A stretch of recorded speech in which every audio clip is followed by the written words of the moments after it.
روایت ہے حضرت عائشہ رضی اللہ تعالیٰ عنہ سے فرماتی ہیں کہ نبی صلی اللہ علیہ وآلہ وسلم اپنے رکوع اور سجدے میں یہ کہتے تھے: الہی ہمارے رب تو پاک ہے، تیری حمد ہے، خدایا مجھے بخش دے، قرآن پر عمل کرتا ہوں۔ مسلم بخاری۔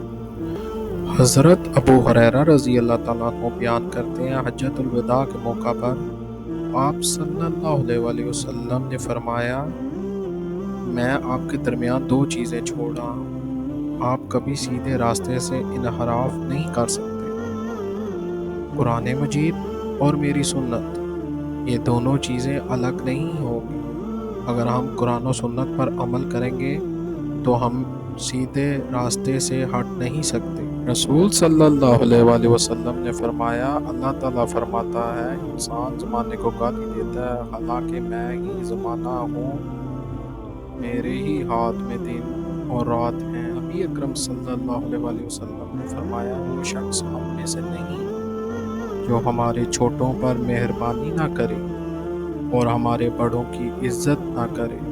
رسول صلی اللہ علیہ وآلہ وسلم نے فرمایا: اللہ کے نزدیک سب سے بہتر دوست وہ ہے جو لوگوں میں اپنے دوست کے لیے بہتر ہے، اور اللہ کے نزدیک سب سے بہتر پڑوسی وہ ہے جو اپنے پڑوسی کے لیے بہتر ہے۔ مزید اچھی ویڈیوز کے لیے چینل کو لائک، شیئر اینڈ سبسکرائب کریں۔ شکریہ۔